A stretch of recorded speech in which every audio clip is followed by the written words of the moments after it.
30 years ago, this bird was basically losing to extinction. In the mid-1990s, only 51 kākāpō were left alive.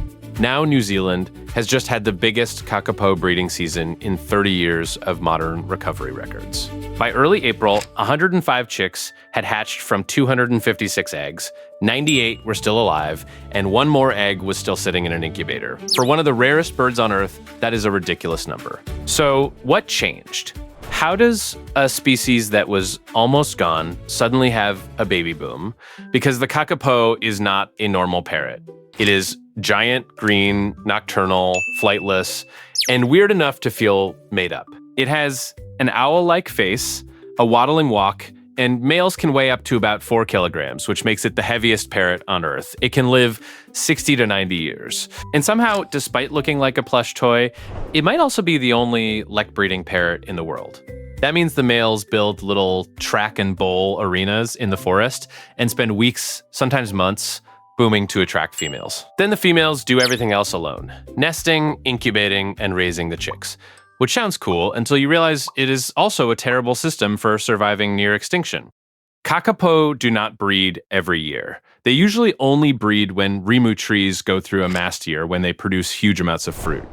That happens only every 2 to 4 years. Even then, females usually fledge just one chick in a season. So this is not a species that bounces back quickly.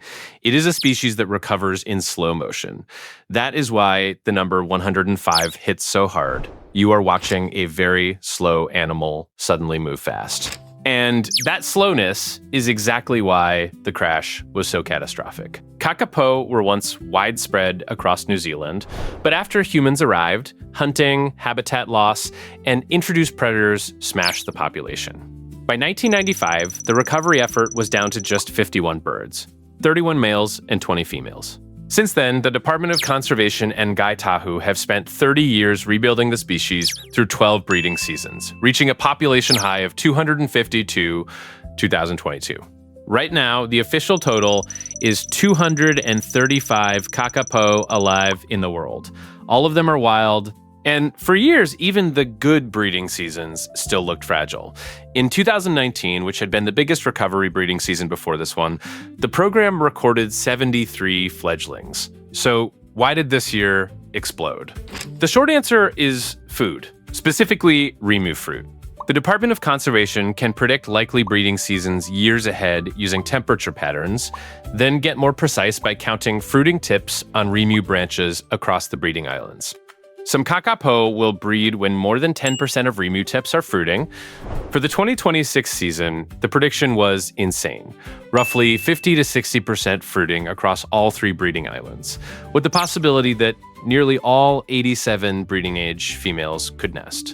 More food means more females breeding, and more females breeding means a real shot at record chick numbers. But food alone is not the whole story. Humans have basically built a survival machine around this bird.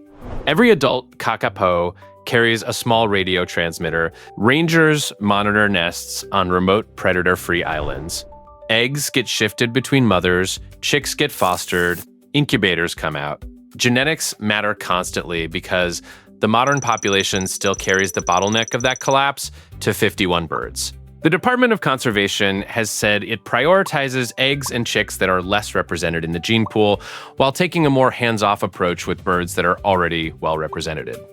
The first chick of this season was a fostered chick. And on kākāpō Cam, one of the females, Rakiora, was even artificially inseminated using sperm from multiple males. This is not passive conservation.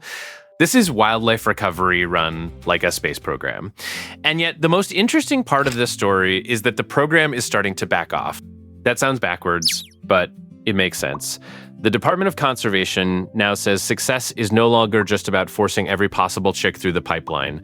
When the population was under 200 birds, that level of intervention made sense. But as the species grows, the bigger goal is building self-sustaining populations. So this season, the team deliberately stepped back further in some places. Fewer egg and chick checks, more eggs hatching in nests instead of incubators, allowing mothers to raise multiple chicks, reduced supplementary feeding in some areas, and expanded low management trials on parts of Anchor Island. That can mean more natural losses, but it also means moving away from permanent intensive care and towards something closer to a genuinely wild future. That is why this is more than a cute animal comeback story. By early April, the season had already produced 105 hatches, with 98 chicks still alive, but the official chick total is only confirmed once they reach full independence at around 150 days old. So the final score is still ahead. And even now, with 235 birds alive, kākāpō still have a huge bottleneck: space. The Department of Conservation says the most pressing challenge is finding more suitable habitat. The species survives on just a few predator-free islands, and the long-term dream is much bigger places, especially a predator-free Rakura, where kākāpō once lived naturally. So yes, 105 babies is an incredible headline, but the real story is harsher and better.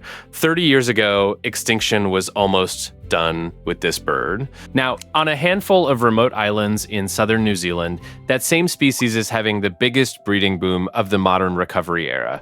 Not because nature magically fixed itself, because people kept the species alive long enough for a good year to matter.